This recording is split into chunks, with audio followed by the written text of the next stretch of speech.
ప్రవేశించే యోగ్యత లేదని నీకు ఎన్నిసార్లు చెప్పాలమ్మా? వెళ్ళు అవతలకి, వెళ్ళు వెళ్ళు తల్లి. అవతల అర్చనకి టైం అయిపోతుంది, నీకు నమస్కారం చేస్తాను. ఏమిటి ఏమిటి శాస్త్రి, ఎవరితో మాట్లాడుతున్నావో తెలుసా? నా కోడళ్ళు పట్టుకుని గుళ్ళోకి రావడానికి వీల్లేదు అనడానికి ఎంత ధైర్యం అయ్యా నీకు? తమరే ఆవిడ చేతకని చూపిస్తున్నాయే, అది చూశాక ఎలా రానివ్వమంటారు? ఎందుకు రానివ్వకూడదు అని అడుగుతున్నాను. ఎందుకు అంటే ఆవిడ గొడ్రాలు. చేత పూజలు చేయిస్తే పులి స్త్రీల పుస్తలు పుట్టుకుని ఎగుతాయి. ఏమా చేయించేయమంటారు? అయితే రాయుడు గారి వంశం బుల్లెబ్బాయి గారితో సవరమేనన్నమాట. నేనంత చేతగాని వాడినా నా వంశం కొట్టుపోతుంటే చూస్తూ ఊరుకోవడానికి మా అబ్బాయికి రెండో పెళ్లి జరిపిస్తాను. శాస్త్రి, ఈమెకి బిడ్డలు పుట్టరని గొడ్రాలని నీకెవరు చెప్పారు?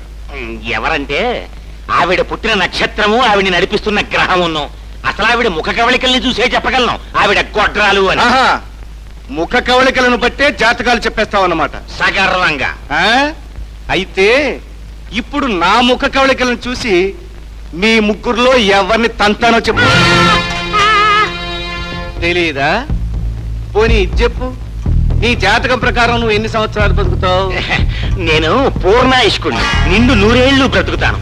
అయితే ఇప్పుడే దీనితో నీ పీక తప్పించి నీ జాతకాలు తప్పు అని నిరూపిస్తాను. మహాప్రభో, మీకు నమస్కారం చేస్తాను. మళ్ళీ ఎప్పుడూ ఇటువంటి తప్పుడు కూతలు కొయ్యను, ఎప్పుడూ తప్పుడు కూతలు కొయ్యను. రాయుడు, ఇదంతా నువ్వే చేస్తుంటావు. స్వరాజ్యం గొడ్రాలని ప్రచారం చేసి నీ కొడుకు రెండో పెళ్లి చేయాలనుకుంటున్నావేమో. అదే జరిగితే నీ ఇంట్లో జరిగేది పెళ్లి కాదు, చావు. జాగ్రత్త. గుళ్ళకెళ్ళమ్మా. దీర్ఘాయుష్మాన్ భవ, పుత్ర పౌత్రాభివృద్ధిరస్తు. తప్పుకోండి, పులిసి అంతా తప్పుకోండి. రండమ్మా. ఏమిట్రా నువ్వు అవుతుంది? మళ్ళీ మనకి జీవితాన్ని ఇచ్చిన బ్రహ్మన్న గారు అమ్మాయిని ప్రేమించానంటావా? పెళ్లి చేసుకుంటానంటావా? ఆ అమ్మాయి కూడా నన్ను పెళ్లి చేసుకుంటానమ్మా. నోర్మై, ఆ దేవుడితో నేను వెయ్యమంతటవా? ఆయన పాదాల దగ్గర బ్రతకవలసి నువ్వు ఆయన చేత కాళ్ళు గడిగించుకుని కన్యాదానం చేయించుకుంటానంటావా? పిచ్చి పిచ్చిగా వాక్క నోరు మూసుకుపడిండు. ఏమిటి రాంబాబు నువ్వు అనేది? అయితే మీ అమ్మగారు ఒప్పుకోలేదన్నమాట. మా అమ్మగారికి ఇష్టం లేక కాదు, మీ నాన్నగారు ఏమనుకుంటారో అని భయం. పోనీ మీ నాన్నగారు అడుగుతారు ఆయుసు. అమ్మ బాబాయ్, మా నాన్నగారు చంపేస్తారు. మరి ఎలా మన పెళ్లి జరిగేది? చిరంజీవ చిరంజీవ, సుఖీ భవ సుఖీ భవ. మీ ఇరువురికి కళ్యాణం అయ్యే మార్గం నేను చెప్తాను. అలా కంగారు పడకండి. దేవుడు తర్వాత దేవుడు అంతటి వాడిని ఆశీర్వదించేవాడినే గాని ఆంక్షలు పెట్టేవాడిని కాదు. ఏమిటి మీరిద్దరు లవ్ చేసుకుంటున్నారా? అవునండి. మ్యారేజ్ కూడా చేసుకోవాలనుకుంటున్నారా? అవునండి. నీ కులం ఏమిటి బాబు? ప్రేమ కులం. అవునండి. ప్రేమ కులం ఏమిటండి? శభాష్, నీకా మాత్రం ధైర్యం కనుకుంటే ఇలాంటి చాటుమాటు ప్రేమలకి ఒక్కటే పరిష్కారం. ఏమిటండి ఇది? లేచిపో. బాబాయ్, అలా అంటే ఎలా తల్లి?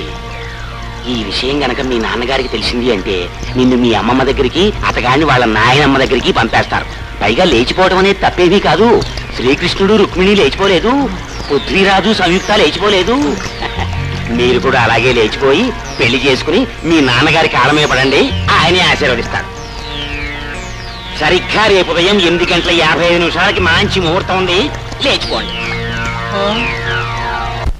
సరేగాను రే, ఆ పూజారి గారి సలహా ప్రకారం ధైర్యంగా పెళ్ళంటే చేసేసామనుకో, ఆ బుల్లి అబ్బాయి పిల్ల మీద చేయకుండా జాగ్రత్తగా కాపలా కాసుకుంటున్నారా? అయ్యి బాబోయ్, నేను నా కొడుకు ఒకళ్ళనుకొకళ్ళు వాళ్ళు పడుకోకుండా మేము కనుమూయకుండా కాపలా కాస్తున్నామండి. పొలాలు నిలబడాల కష్టపడండి. అయ్యా, శుభవార్త శుభవార్త. బ్రహ్మన్న పోవటానికి అన్ని ఏర్పాట్లు చేసి వచ్చాను. ఆయన కూతురు రాజరాజేశ్వరి ఓ కుర్రాడితో ప్రేమలో పడింది. వాళ్ళిద్దరికీ మాయ మాటలు చెప్పి రేపు ఊళ్ళోంచి లేచిపోయే ఏర్పాటు చేసి వచ్చాను.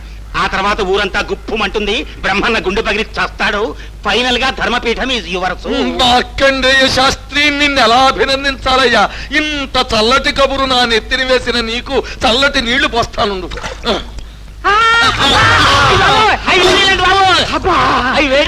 చెప్తాను